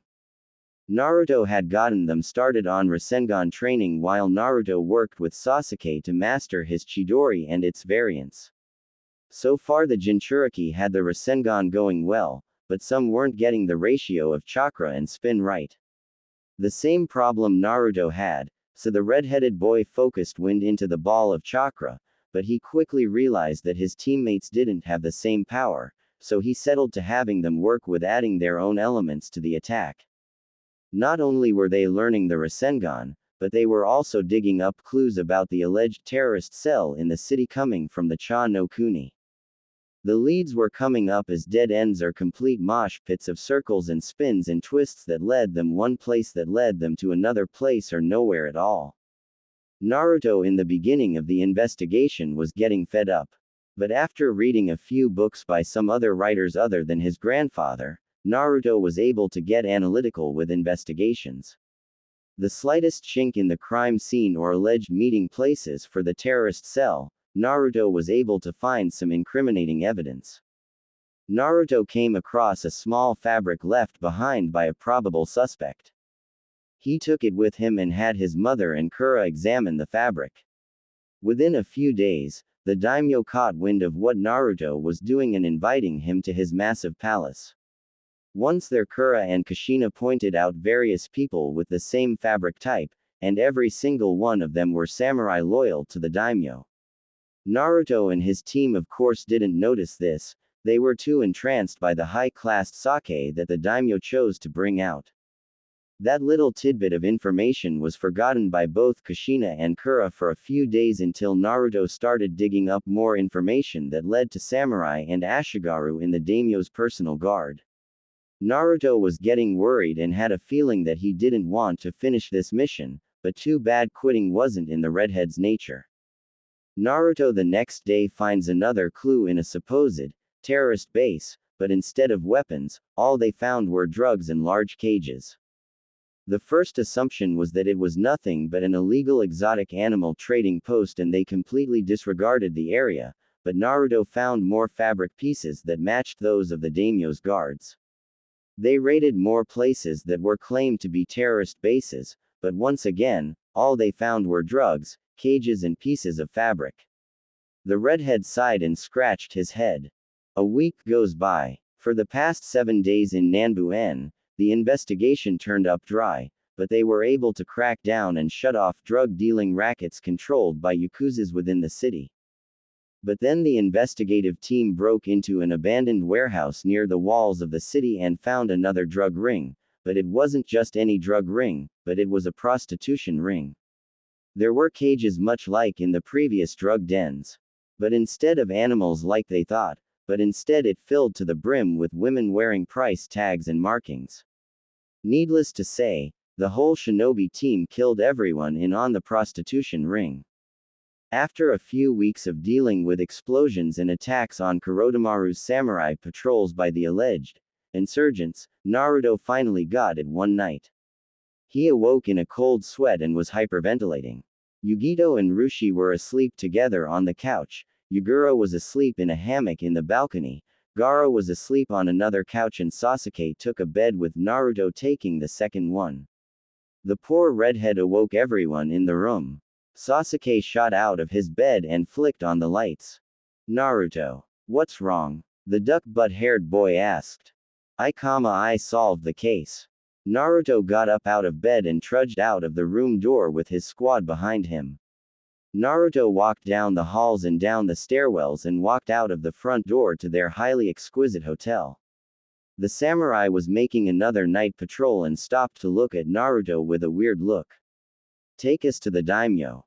Kurotomaru-san. The lead samurai nodded his head in motion for a carriage to carry the 6 shinobi to the palace. At the palace. Now that the daimyo most likely knows what we're up to, I think you should let us shinobi first take over.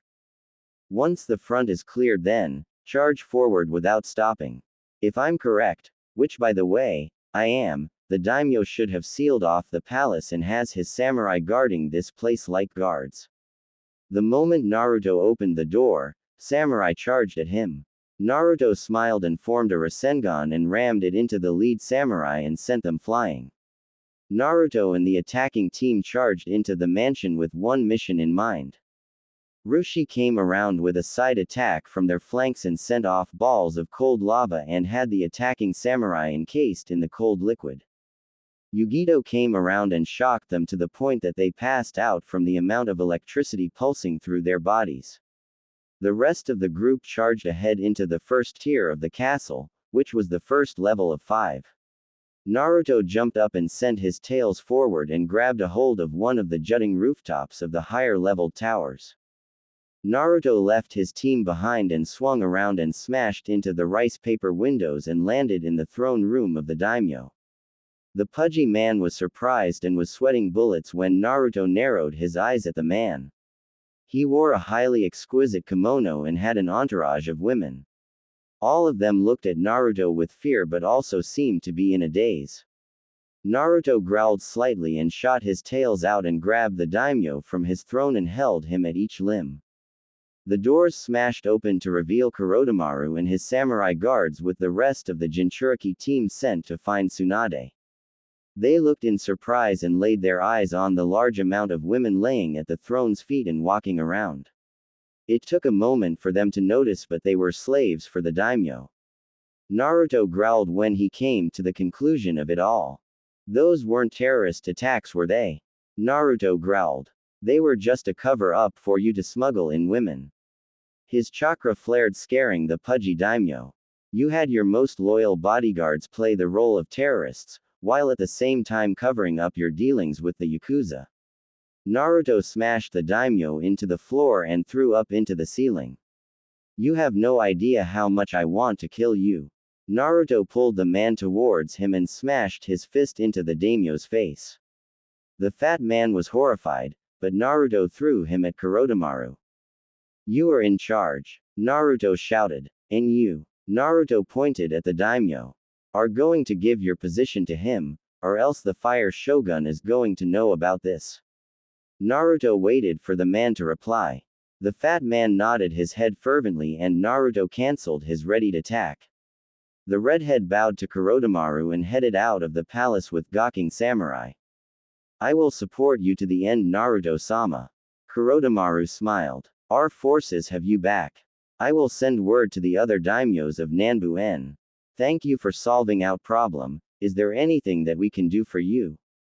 Yes, there is. A few weeks later, the group was extremely peeved when they found out that they were actually going the wrong way on their search for Tsunade.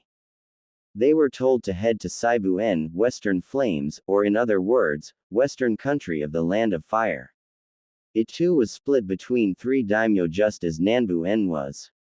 These daimyo seemed to have it all worked out except for the fact that they had a major problem with food distribution and construction.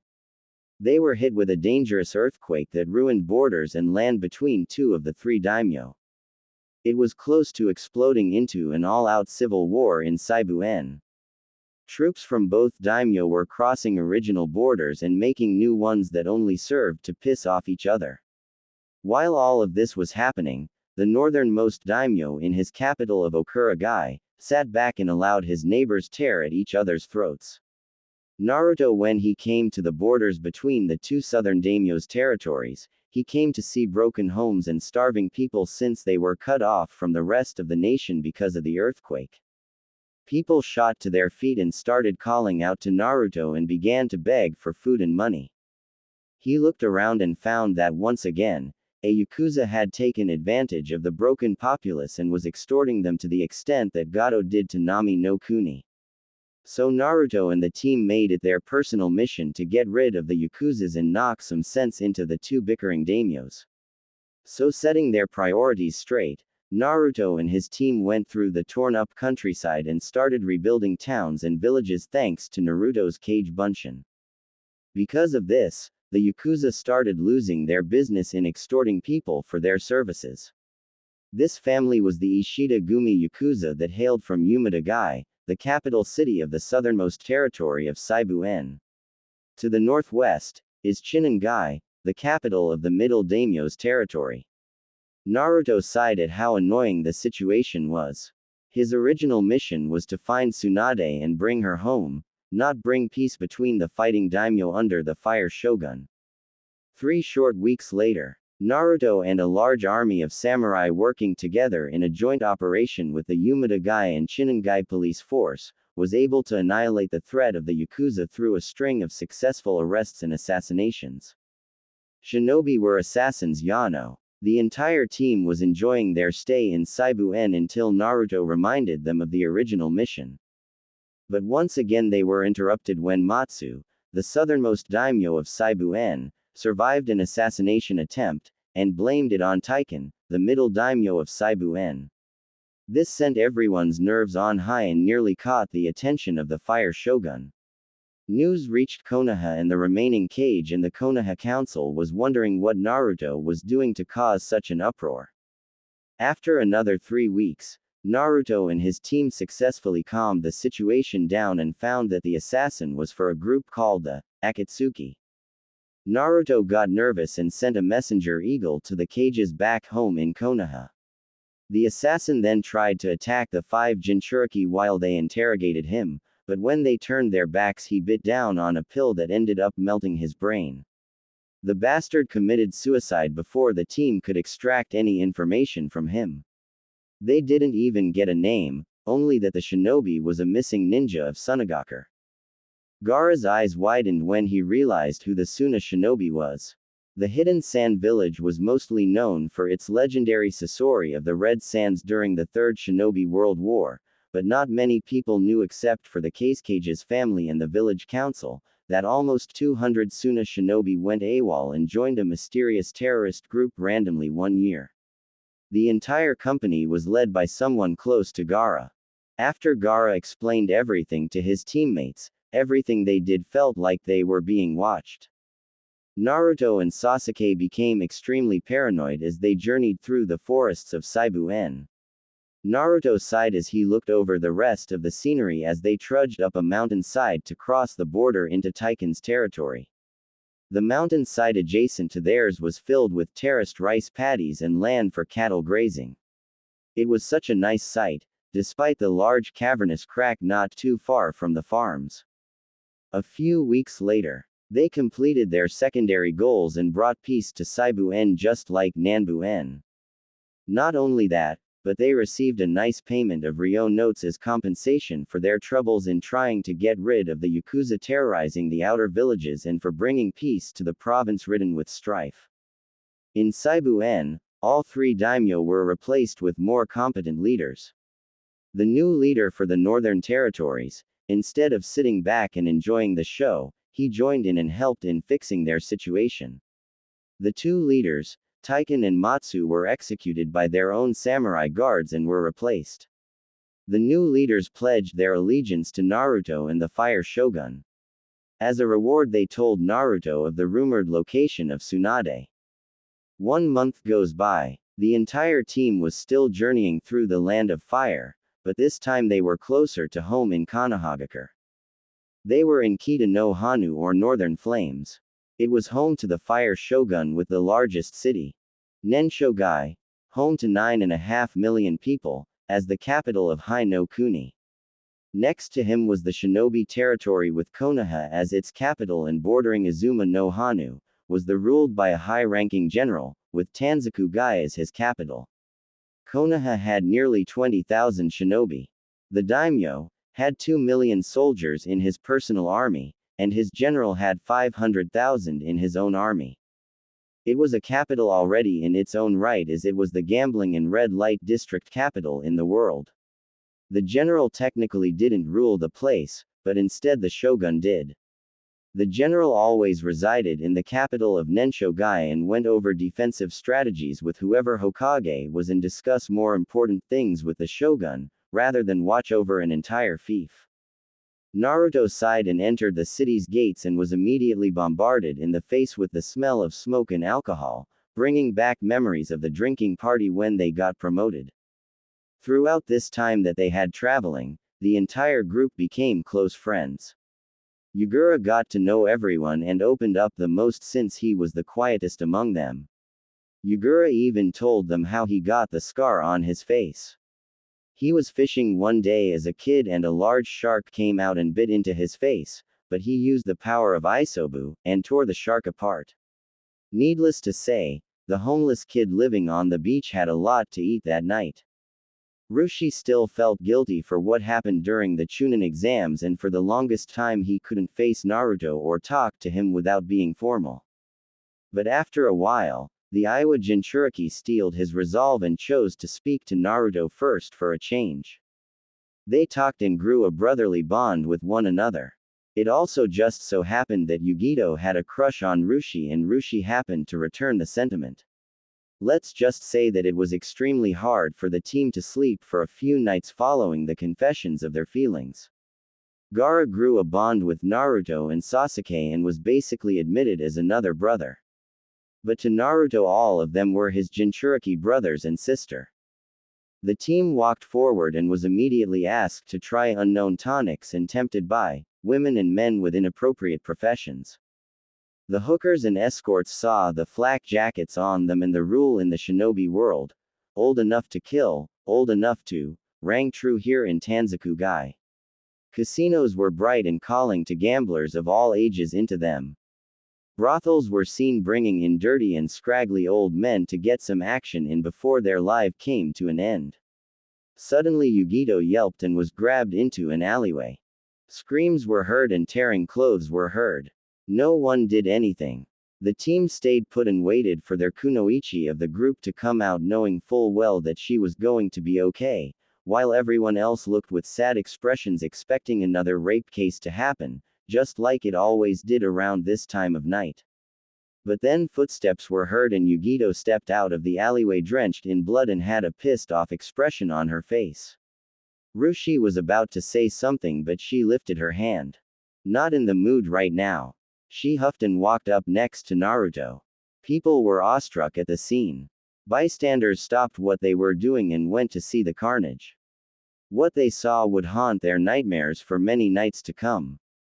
A few minutes of journeying, Naruto found a hotel and checked everyone in. On their way to their room, Naruto and Sasuke sensed a familiar presence. The two narrowed their eyes and drew out kunai and shuriken. The rest of the group saw this and dropped their bags and proceeded to do the same thing. From the shadows in front and behind them came 5 shinobi. Each one had a Hittite from all 5 nations. Itachi, Kisame, Tashiaki, Deidara, Masaki, Tsukuyomi. Suddenly, for the 5 shinobi present, the entire world changed and started morphing around them. Naruto looked at Sasuke with a knowing expression and readied their weapons to fight Itachi in his own world, but then the kids looked to realize that they were sitting in a large couch with a table in front of them with some sake saucers and bottles. In behind the table were 5 chairs that seated the 5 missing ninja from their respective villages. Itachi sat first, the beautiful kunoichi sat next to him, the blonde-haired man-girl sat next to her, Kisame the fish man sat next to him, and it finished off with the Suna shinobi. Why don't we introduce ourselves to the ones who don't know us? Itachi smiled. I am Uchiha Itachi. I am a Rouge ninja from Konohagakure, and yes, I kill my whole clan. Naruto and Sasuke growled and drew their kunai, but Itachi raised a hand and calmed the two down. I will explain everything soon enough. Masaki, kunoichi of Kumo, defected with 100 shinobi to aid me in my travels. I met up with Akatsuki after my first year of traveling. The beautiful kunoichi said as she flipped her black hair. Oh, and I can use Ranten Jutsu. Hoshigaki Kisame, former member of the Kiri no Shinobugatana Shichinen Shu, and former fiancé to Terumi Mei. Good friend of Momochi Zabuza. Oh, and wielder of the Samahata. Tada Tashiaki, former Suna shinobi and commander of over 200 shinobi that joined the Akatsuki. Great wind user, and I helped raise Gaara. Tashiaki smiled at the eyebrow-less redhead. Deidara, no surname. Art is everything to me, Also defected with almost 200 shinobi to the Akatsuki. I blow shit up, The blonde-haired terrorist raised his hands to reveal mouths. The Junin and Chunin present gagged slightly. There was a long moment of silence. Naruto and Sasuke, no matter how tough they wanted to make themselves seem, they had come across each of these shinobi's names in the bingo books. All of them were SS or even SSS ranked. The amount of power they had wasn't something to ignore.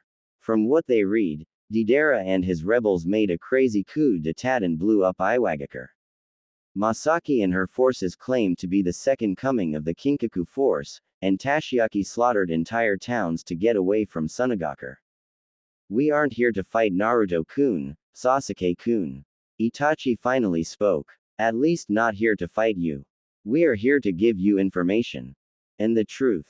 Masaki finished Itachi's sentence. The kunoichi then put a hand on her stomach and placed her hand on Itachi's. Masaki gave Sasuke a small smile. Naruto and Sasuke's eyes widened when they saw the action take place.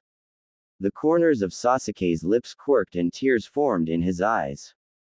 Sasuke. The reason I killed off the clan was because, Itachi started.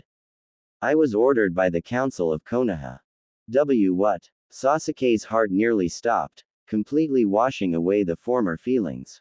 Sasuke furrowed his brows and looked at his brother with a pissed-off expression. Our father was the problem. Itachi said. Our father was tired of the village to say the least. Not only that, but he hated Naruto, because of the sole reason that he was an Uzumaki. I do not know why father hated Uzumakis so much, but he did. That hatred made him drive the point home for every clansman of ours. He even tried to force those ideals onto me, but I wouldn't accept. That's why I personally put myself on Naruto's protection detail with Kakashi. The other one was you. Naruto asked out. You were the other one that saved me and took Tsukijiji to the hospital. I was Naruto-kun. Time went by and tensions rose between Out Clan and the village. Itachi said. Suddenly the area around them changed scene and it came to reveal the events that led up to the massacre. Buckets of popcorn formed next to every person present. Naruto and Sasuke were confused, but looked back to see Yugito and Rushi eating the popcorn with no problem. The red-headed Kyuubi Jinchuriki turned his head around and faced the large movie screen. I'm sorry Hiruzen, Fugaku was interrupted. It's Hokage-sama. Fugaku dono. Hiruzen reprimanded. Forgive me Hokage-sama. Fugaku replied with mirth. The council members were pissed off. The elders more so than the others. Danzo narrowed his eyes at the Uchiha clan head and Kaharu and Homura were fuming.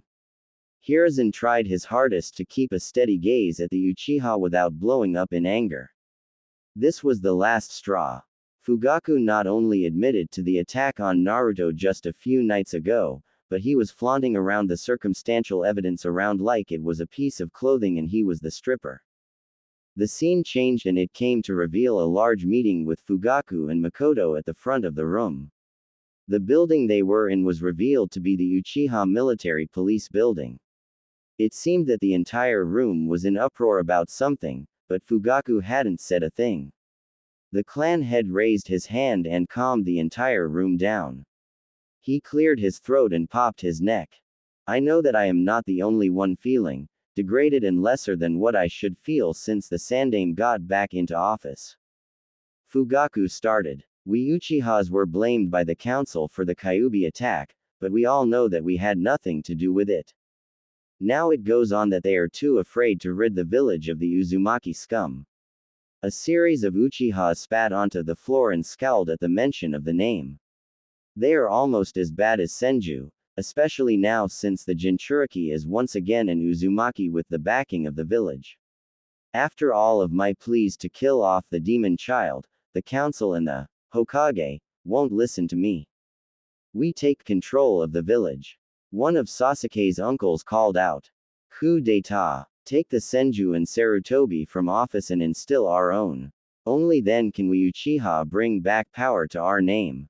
Naruto and Sasuke's eyes widened at the revelation. What the? Sasuke shouted. That's the stupidest thing I've ever heard. What's wrong with them? The scene changed once again after Fugaku agreed with the plan. Now it came to right after the massacre. Itachi was kneeling in front of Hiruzen with puffy eyes and tear-stained cheeks. Sasuke looked away from guilt. For a while Sasuke wanted to kill the man that saved his entire village and the entire world from catastrophe. Itachi looked up to Hiruzen. Please, protect Sasuke. Get him help and I beg of you, Don't let him be alone. Itachi pleaded. After Itachi received a nod from the aging Hokage, Itachi shunshined from the platform and reappeared in the gates of the village. And for the next few hours in the Tsukuyomi world, the people present watched Itachi hang out with yakuzas, gangs, drug lords, cartels, human traffickers, religious nuts, and the most terrifying of them all were the different terrorist groups. Everyone was disgusted with the scene, but at least everyone had a sense of delight when Itachi killed every last criminal he was with. Then the scene changed again and Itachi was a part of the Akatsuki and was recruiting more shinobi for the organization. Sasuke was disgusted and almost threw up when it came to when Orochimaru tried to take Itachi's body. Snakes. Gooey snakes. Sasuke knew that he was going to get nightmares from that. Then it came to probably the most peaceful scene of them all. Who are you? Masaki asked. A shampoo salesman. Suddenly Itachi appeared behind her with a kunai at her throat. His Sharingan examining her face and chakra signature. Masaki smiled and elbowed Itachi in his gut and sent a high kick sending him flying into a boulder. Haha, I remember that, Kisame shouted loudly while spitting popcorn from his mouth. All eyes turned to the blue-skinned man and away from the big movie screen in front of them. Itachi and Masaki put fingers on their lips and shut the blue-skinned shark man up. He shuddered and looked at the screen in silence. I am Uchiha Itachi. The voice came from behind her. She ducked when Itachi sent a punch. She looked back to the boulder that she kicked Itachi into and found that instead of a body, they were crows perched on the big rock. My colleagues and I are here for a little proposition. What kind of proposition? The movie abruptly ended from there and the lights were switched back on and the seats turned back around to face the Jinchuriki team. Sasuke then looked to Masaki, who now looked somewhat bigger than in the memory played out. Sasuke was about to ask, but Masaki beat him to it. Sasuke-kun, I may not know you that well, but I'm your unofficial sister-in-law, and well, you're going to be an uncle. Masaki smiled brightly. All heads shot to Itachi. The raven-haired man smiled and leaned into his chair and put his arm around the beautiful Kunoichi sitting next to him. Masaki leaned her head into Itachi's shoulder and gave him a kiss on his cheek. The two of them seemed extremely happy, making Naruto and Sasuke forget about all the fact that they were in a Tsukuyomi. Wait, Sasuke shouted. I still don't understand. Why are you guys here? We are here for one simple reason. Kisame said. To warn you. Tashiaki added. And to get you ready, Deidara finished. Remember what I told you, Sasuke? Itachi asked. There is a great darkness coming and Uchiha Madara is going to be the one to cause it. Isn't he dead? Gaara asked in fear. Yes. But his impersonator isn't. That impersonator will bring the man to life if you don't act quickly enough. Itachi said. When the time comes, me and my forces within the Akatsuki will revolt and take him down with you five at our side. What do you mean? Sasuke asked. Me and the ones present are in the organization for our own reasons, but we all have one thing in common. Tashiaki said. We want peace. We also found out that we were going to die at some point during all of this. I don't know about you, but if you're going to make a new world order, wouldn't you want to be alive to experience it? We were lied to, and apparently we were the only ones to see through the deceit. Itachi said. We are also some of the most powerful members of the organization. I see, Rushi said. When do we strike? Naruto asked. When the time is right, Naruto-kun. Itachi replied. Well, it's time to say goodbyes because we won't be seeing each other for a long time. The 11 shinobi got up and started conversing with one another, getting to know each other better and to get things straightened out. Any misconceptions about their reasons for leaving were flattened and resolved between Jinchuriki and Akatsuki. So Rushi, who's with little Kurotsuchi? Deidara asked. I kinda miss the little rascal, She's dating Naruto. Rushi replied. Immediately Deidara grew a devious smile. He marched over to Naruto and slapped his hands on Naruto's face and forced Naruto to face him. Deidara's hand-mouths started in Naruto's cheeks, causing the redhead to freak out and sweat. Take care of little sis, Kurotsuchi, or you are gonna be a part of my explosive clay mix, Deidara threatened the young Uzumaki Namikaze. Deidara removed his hands from Naruto's face and laughed when Naruto started freaking out and wiping his face on his Haori sleeves. The Tsukuyomi world faded and it came to reveal them in the real world. The Akatsuki members charged out of the building and smashed through a window and out onto the street. I need a drink, Sasuke sighed. Naruto-kun, Yugito called out. Here. Masaki left this. Naruto picked up the parchment and punched the wall next to him. Senju Tsunade is in Ta no Kuni Naruto-kun. Masaki. A few weeks later, Naruto and his team found themselves staring a bar down. After nearly getting lost in the streets of the godforsaken town they were in, they finally found the bar that people pointed them towards. Naruto barged in and started looking for the blonde lady that he spent the duration of nearly 2 months to find. He smiled when he saw 2 women who fit the description that he was aiming for. There was a black-haired girl with short hair and held a pig in her arms.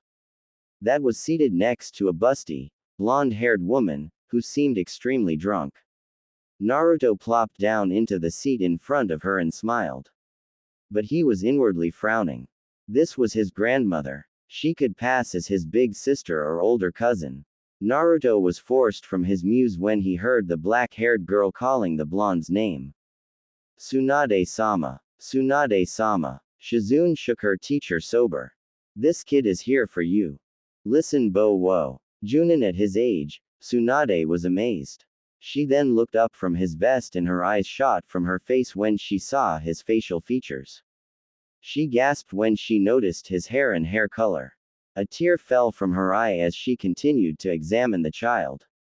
Who are you? Mina-kun is dead, and so is Kushi-chan. Tsunade looked at Naruto with a deep glare. I am apparently your grandson. Naruto replied. Naruto? Tsunade asked. Yup. The one and ONL.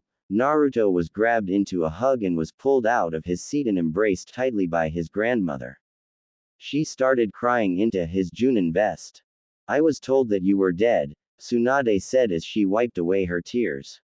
After Minato died and Kushina died, I thought, Tsunade continued to cry, but then a large explosion shook the restaurant. Soon enough the rest of the team burst through the door and ran up to Naruto and Tsunade. All heads tilted slightly but they shook it off immediately. Naruto. Something big is coming, Sasuke said. I don't think we'll be able to hold it off. Understood. What is it? Naruto suddenly got smashed in the brain by a very vivid vision.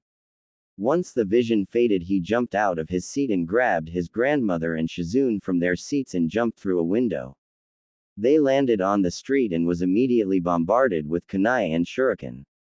5 Odo shinobi dropped from above them and landed in front of Naruto. The redhead hunched over and sent out 5 of his tails and impaled the Odo shinobi like they were nothing. He looked over to see Sasuke and the rest of the team killing off enemy shinobi and Ashigaru like nothing, but they were going to get swarmed if they didn't get out of there fast enough. Naruto sped through hand seals and slammed his palm into the ground. Suddenly 10 eagles shot from the seal matrix that spread across the street. Tsunade's eyes widened when she saw the summons. Only the Uzumaki bladesmen could summon eagles.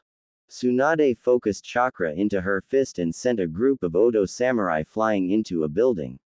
She grabbed Shizune and jumped away as a snake shot for their previous position. Tsunade ducked a flurry of shuriken and forced her fist into another samurai's face, cracking his helmet and rearranging his facial structure.